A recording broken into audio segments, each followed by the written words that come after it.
ओळखीचं कोणीच नाही. 50,000च्या बिझनेस पासून स्टार्ट केला आणि प्रोडक्ट विकायला मी कुठे गेली, माहेरी.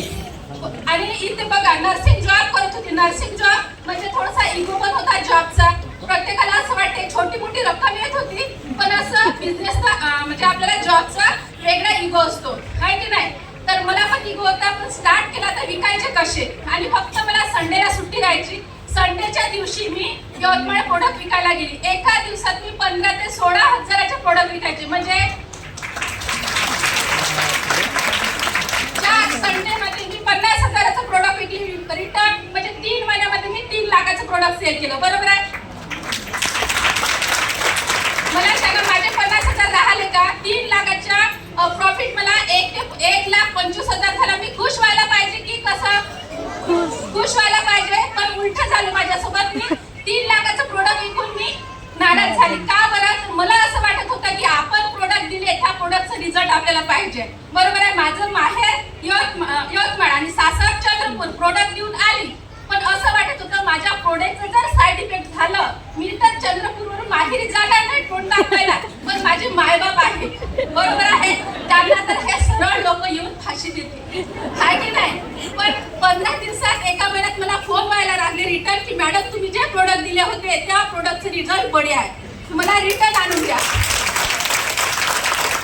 3 महिन्यामध्ये मला असं वाटलं प्रोडक्टचा रिझल्ट चांगला आहे आणि आपल्याला पैसा पण मिळत आहे, म्हणजे आपण पण खुश आणि लोक पण खुश, आहे की नाही. तेव्हाच मी डिसिजन घेतलं आणि जॉब सोडला आणि फुल टाइम आज बिझनेस करत आहे. 3 वर्ष कंप्लीट झाले मला. फक्त 3 वर्ष कंप्लीट झाले आहे. आणि आता अजून पुढला प्रश्न आता सांगू कोणाला, बरोबर आहे. बघा माझ्या टीम मध्ये इथे शिक्षणाचं मॅटर नाही ना, वयाची हे नाही, बंधन नाही, बरोबर आहे. माझ्या खाली एकही वर्ग न शिकलेली लेडीज, एक निर्मला पेंडा मॅडम माझ्या शेजारी किराणा राहत होती. तिला म्हटलं मॅडम बघा प्रोडक्ट विकून आपल्याला पैसा मिळतो. फक्त तिला विश्वास केला. आज माझं अचीवमेंट सांगायचं म्हटलं तर आज एकही वर्ग शिकलेली लेडीज, तिला काही समजत नाही तरी पण आज माझ्या खाली तिची टीशी आहे. आणि दुसरं अचीवमेंट म्हटलं तर बघा मी जॉब करत राहिली असती तर मला काही म्हणजे जॉबवरून मी काही माझं स्वप्न पूर्ण करू शकली नसती. पण हा बिझनेसच्या माध्यमातून फक्त मला 3 वर्ष झाले आहे. 3 वर्षामध्ये आज 7.5 लाखाची कार पण परचेस केली.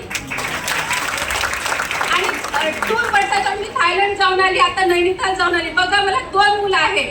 मी थायलंडला गेली. थायलंडला गेल्यानंतर मुलांना कोण सांभाळणार? प्रश्न पडतो की नाही. माझ्या आईला बोलवले. मी आईला म्हटलं बघ आई मला जायचं 8 दिवस लागणार, तुला माझ्या मुलांना सांभाळायचं. ती आली मुलीच्या खातीर, बरोबर आहे. पण बघा मला असं वाटते की बघा नॉर्मल परिवारात जर एखादा पाहुणा आला तर आपल्याला प्रश्न पडते याला पाहुणचार करायचा की 1000 रुपयाची साडी घ्यायची, विचार पडतो की नाही. पण बघा बिझनेसची बदौलत माझी आई 8 दिवस राहिली. तिकडून आल्यानंतर थोडीशी तब्येत खराब झाली. रिटर्न 8 दिवस म्हणजे 15 दिवस माझ्या घरी राहिले. मला असं वाटलं की आता आईला गिफ्ट काय करू, बरोबर आहे. तर ह्या बिझनेसच्या बदौलत माझ्या आईला 15 दिवस राहिली तर 1 लाखाचं सोनं मी गिफ्ट केलं. आता रिटर्न नैनिताल गेल्यानंतर आता माझ्या आईला माझे बाबा म्हणत होते आता कुठे चालली, म्हणजे उठसून तुझी पोरगी कोणती अशी मीटिंग करते, बरोबर आहे. तर माझ्या आईला बाबा जाऊन नाही दिले. माझे बाबा आले बायको म्हणे तुझी पोरगी कोणती मीटिंग करते. तर माझे बाबा आले नैनिताल. मी म्हटलं बघा आई करत होती मुलांचं, तुम्ही काय करणार. तरी पण माझे बाबा राहिले 8 दिवस. आता अजून आली. अजून प्रश्न पडला आईला तर बोप दिलं, पण आता बाबाला काय करू. तर 12,000चा मोबाईल गिफ्ट केला बाबाला माझ्या.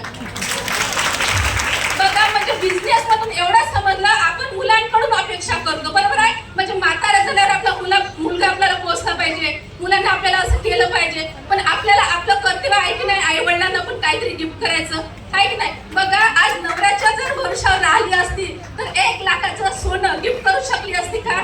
नाही. पण आज मी स्वतःचं डिसिजन घेतलं. त्या डिसिजनच्या मोबदल्यावर आज मी आई वडिलांना सुद्धा गिफ्ट करू शकत आहे. आणि आता प्लॅन मध्ये सांगितलं मॅडमनी की नॉमिनी फॅसिलिटी, म्हणजे माझे मुलं पण इथं शिकू आहे.